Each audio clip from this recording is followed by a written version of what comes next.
Hey guys, it's Catstellations. Welcome back to another video, and today I'm going to be playing the Beginner's Guide. And you may notice that I did get a new mic. You'll notice the quality of the sound is much better.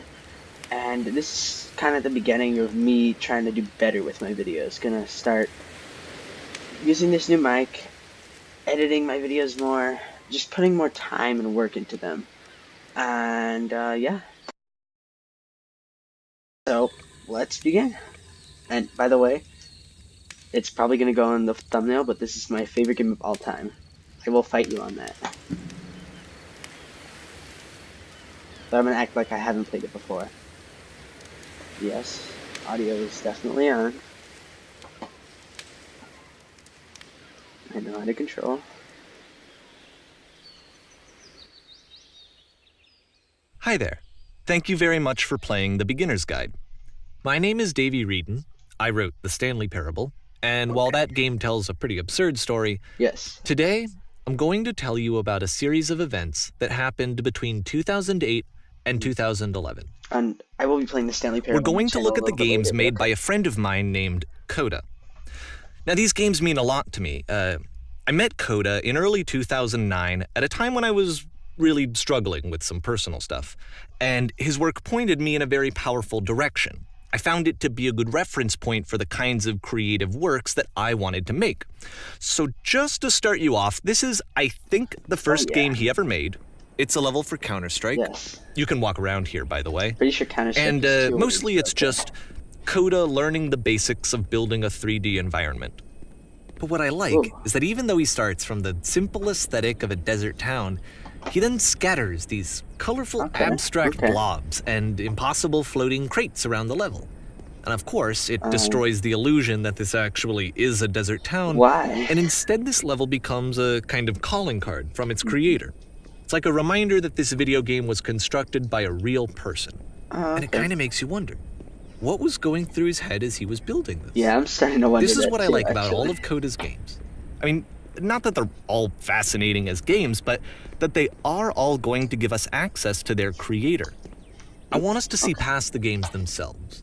I want to get to know who this human being really is. And that's exactly what we're going to do here. Why is there just a floating block up there? So, it's 2008, Coda starts making these games, and he never releases any of them. He doesn't put them onto the internet, he just makes them and then immediately abandons them, and they sit on his computer forever.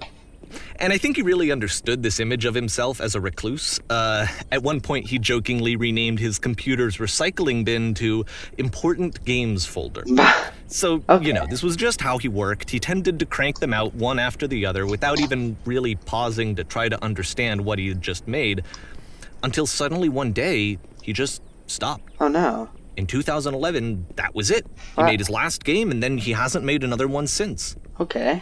And that's why I've taken this opportunity to gather all of his work together, is because I find his games powerful and interesting, and I'd like this collection to reach him, to maybe encourage him to start creating again.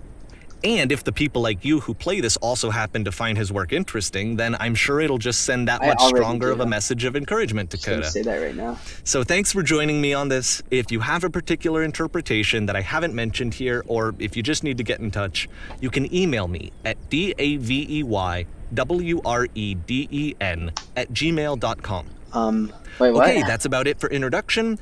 Let's take a look at Coda's first proper game.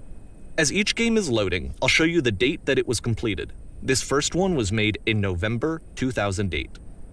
Okay, so I guess this is like a collection of just, very white. Jeez. That was kind of sudden. No. This game is called Escape from Whisper, and it's one of the more generic games you'll see from Coda. Aliens? Please? Security call breached. Hostile alien life forms inbound. Yes. Yes, please. It kind of looks like this game was abandoned mid-development. For instance, you have this gun, which you'd think would indicate that there are supposed to be monsters or enemies somewhere. But then clearly there are no enemies anywhere. You can't even reload the gun when you run out of bullets. But ultimately we don't really know. Maybe Coda thought that actually it was complete the way that it is.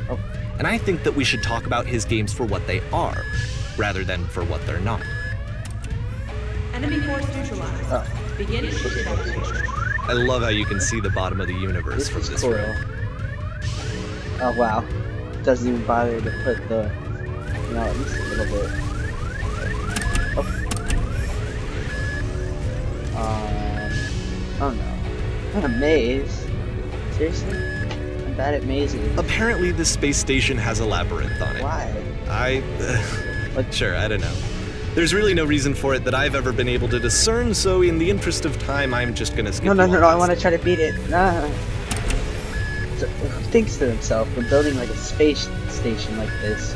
Just, why don't I put a maze? Okay, this is the part that's interesting. The game has this narrative about the whisper machine and how it has to be turned off, and then you get to the engine room. Okay, oh. Hey, you there, in the engine room. You could save us all. Do I really want That to? beam is powering the whisper machine. We could disrupt it by introducing a great enough heat signature. If your body could stop the beam. Yeah, no. It's so much to ask, but for all of our lives, would you do it? Could you give yourself? I mean, I don't think I have a choice. No? Please? Okay. Fine.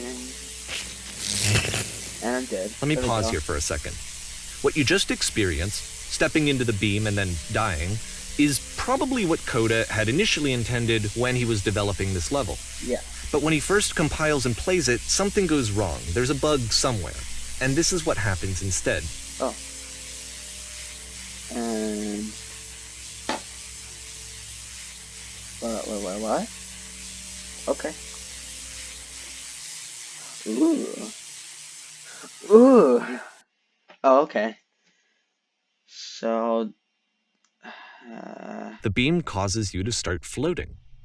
And this is an important moment for him.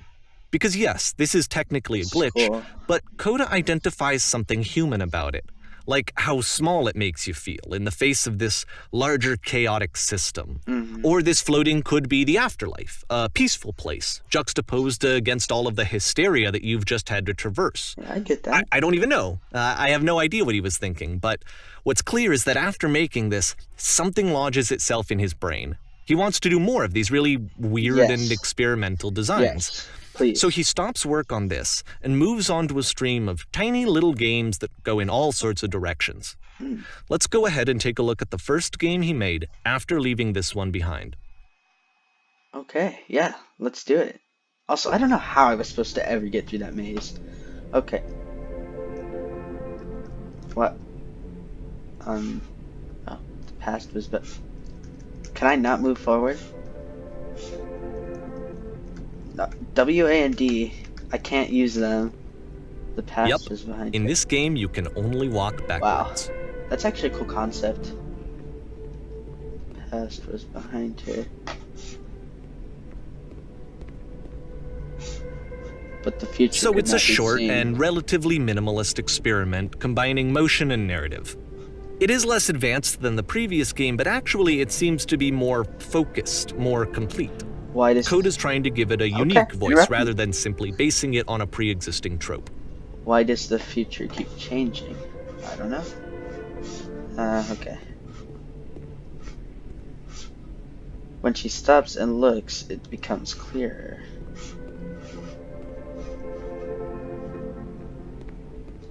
But if the future is always behind her, how will she find the strength to move forward, to confront it? Oh. Okay, so I was kind of right. It's a short little thought, it says what it wants to say, and then it ends. Didn't need anything more than that. That was quick. Which to me is why it works, because it gets out quick. Uh-huh. Okay, next one. No, I actually enjoyed that, actually. Please no. I'm not good with horror games. Please don't turn this into one. You are now entering what? Please. And that's it. Seriously? Okay, the meaning of this game won't be clear just yet. Please be patient with me for a few more games, and I promise you'll see what makes it interesting. That was, I don't know if you can even really call that a game. Like, I know... Oftentimes, Nonsense, Coda really. would put bizarre titles like this one at the start of his games. Oh. I wish I'd known him at the time that he was making these early games. He would really only talk to me about his work as he was making it. Once he stopped work on a game, like, that was it. It was dead to him. And I don't agree with that at all, but what are you gonna do? Yeah, guess can't really do anything. Am I going slower? Yes, I am. Okay. Once you've been slowed to an absolute crawl, the door at the top of the stairs opens. You're not gonna make me do this. So entire thing, why, right? if Coda's not showing these games to anyone, why bother opening the door at all? Well, to show you, I'm modifying the game here so that when you press enter, it'll bring you back up to full speed so you can enter the door for yourself. Thank you. Wasn't gonna do all that by myself. You run a shop inside your own body, selling your organs strategically to make the most money before you die. Are these ideas for games? Because I'm reading some of these. A room that's warm and nice Knew it. and filled with little ideas for games. A game of only motivational quotes, played one after the other while the player cannot move. Okay. Coda would often tell me that he didn't mind if people thought of him as cold or distant. He said that he knew that he was actually a vibrant and compassionate person, but that it takes time to really see that. It can be a very slow climb to get there. You can just walk through the walls. Huh. Can I move on? No. Game filled with chairs except one chair is floating. Read an enemy's email.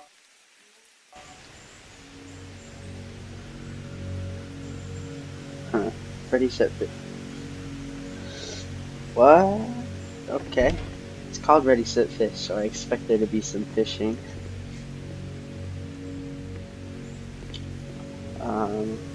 You know, this is actually... I'm really enjoying this so far. Well, this is new for Coda. It's an actual puzzle. This is a puzzle? Go ahead and see if you can solve it. Yeah. I'm assuming you must have to do that. And... maybe... Can you hit this? Up.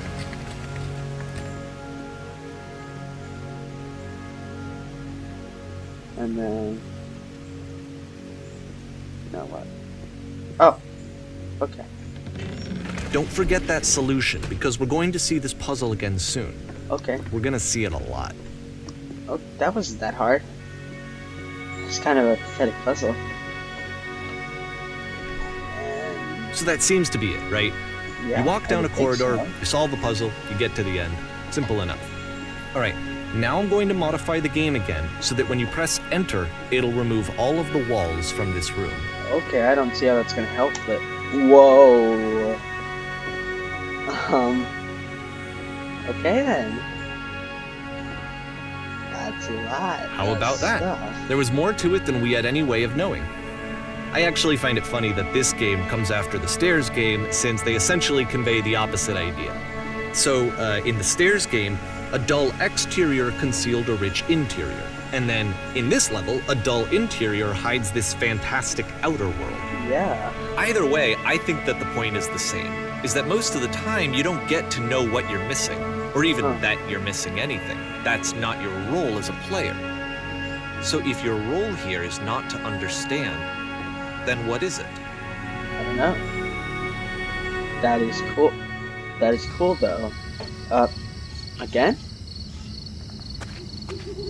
Okay. You are now exiting. Oh. Somehow. It could even be that the Stairs game and the puzzle game are literally connected in between this and the entering game. There's a bigger picture that all of his games are meant to play a role in. Some larger meaning that we won't be able to grasp until we've seen all of them. Okay. And once we have, we can step back and start to understand what exactly that bigger picture is. Yeah, that makes a lot of sense. Yeah. The Great and Lovely Descent. Oh, lots of white. This is weird. Let's talk about video game development for a second. Yeah, why not? Every video game runs on what's called an engine, which determines what the game can and cannot do. Mm-hmm. So in other words, the engine is a set of tools for game development. Yeah. To make all of these games, Streetwise Coda School, is using an huh. engine called Source. Like all engines, Source has certain things that it does well, and it has certain things that it does poorly.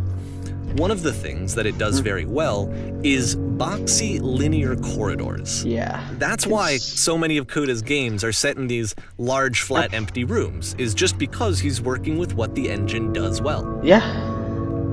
And I guess you have to do that parkour. The tools available to the creator shape what kinds of creative work they're going to end up making. You might consider paying attention to the architecture in Coda's games to notice how they seem to stem from an engine that's very good at producing linear, boxy corridors. Ooh. I don't know if falling would kill me, but I'm not gonna try. Oh no. Oh my. Of course they added parkour. I mean, okay, so far, this game is weird, but I like it. Okay. There. And, okay, I think I can just fall safely, please. Yeah. I think this is a prison, actually.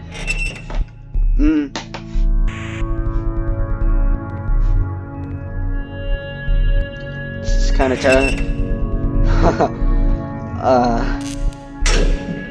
this is kind of terrifying me. I don't like this atmosphere. I feel like something's just gonna. Do I have? Yeah, I have to. This prison, funny enough, in Coda's original design, the doors stayed shut for a full hour before letting you go. Jeez. If you don't mind, I think we're gonna skip that. Yes, please. This is something that he and I used to argue about a lot. You know, whether a game ought to actually be playable, whether it means anything if no one can get through it. And I would always defend that, you know, all this work goes into the game, why not make it playable and accessible? And so we just got into heated arguments over it, and there was one time that after one of these conversations, he went home, and a day or two later, he sent me a zip file entitled Playable Games that was full of hundreds of individual games, each of which was just an empty box that you walked around in and nothing else. Hundreds? Believe me, I played every single one of those just to find out if there was like a gag hidden somewhere. There wasn't. That's just excessive. Like, seriously? Oh, and we're outside now. Wait, I kind of remember seeing those at the, like, where the puzzle thing was. Remember with the doors? Huh. 3 dots. Huh? Oh. It's the puzzle again, with the exact same solution as the last time. Okay.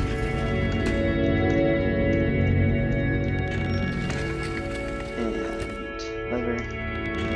There's still no clear indication of what makes this puzzle so special that Coda is going to return to it over and over. But I promise I'll share with you my interpretation very shortly. I mean, haven't you asked to? Like, maybe we could get the actual meaning? I mean, I don't care. I do care, but you there. Did you come from up above? What Here, was up there? Coda begins using a kind of dialogue system that he fashioned out of the engine's chat capabilities. Use the 1, 2, 3 buttons on your keyboard to respond. Okay. Yes, there was a world stamped with whiteness. Yes, there was an enormous prison that I spent hours in. Oh, sorry. Bump the mic. Yes, there were these floating colored box. World stamped with whiteness. That's the world above. You've been there? Yes. Now this is important. Did you have to get through a puzzle with 2 doors and switches? Yeah, that's what I just did. Okay, perfect. Now please tell us how you solved it. Tell us the solution. Tell us how to get to the other side. 1 and 2 are lies, so I'm just gonna go with 3. Oh no, but I do. We do. We need to go get there. Do you understand? It's the most important thing in the world. We have to escape this prison. There must be an ending. I promise you, there is nothing I want more. Okay then. You're not... I mean, I'll happily go.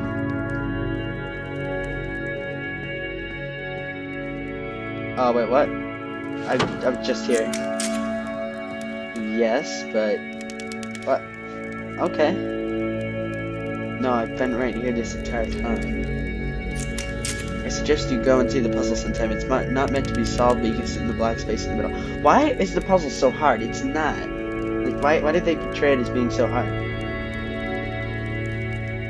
What happens if I solve it?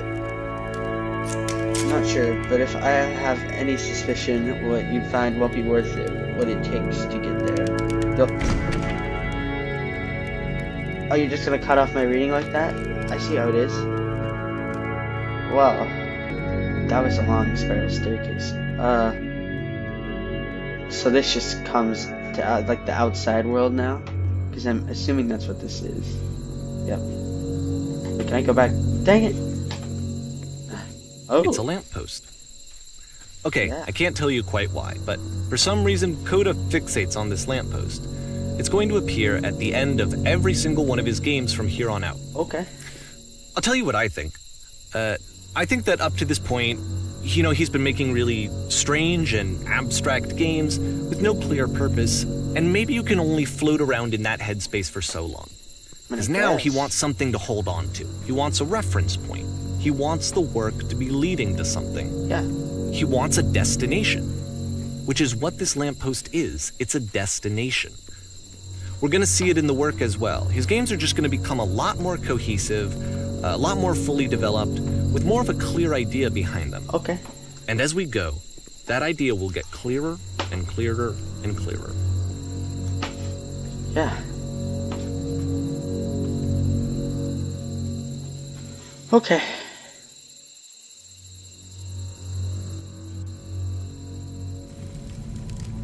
This game is connected to the internet. As you walk around, you can leave notes. Cool. All notes you see are left by other players. Well, that's gonna be it for today's video, guys. Thank you guys for watching. Be sure to like and subscribe. If you enjoyed the video, like. If you enjoy my content, subscribe. I'm gonna start doing better content, like I said at the beginning of the video. Or did I say that? Yes, I did say that. I'm gonna start doing better content, start editing my videos more, doing better thumbnails, using this better mic, all that kind of stuff, just to, you know, make you guys more happy with my content. Also, I'm going to be privatizing all of my other videos. You can already probably tell, because this will be the only video that you can actually watch on my channel. So thank you guys for watching, and I will see you in the next video, which will probably be this again. So bye.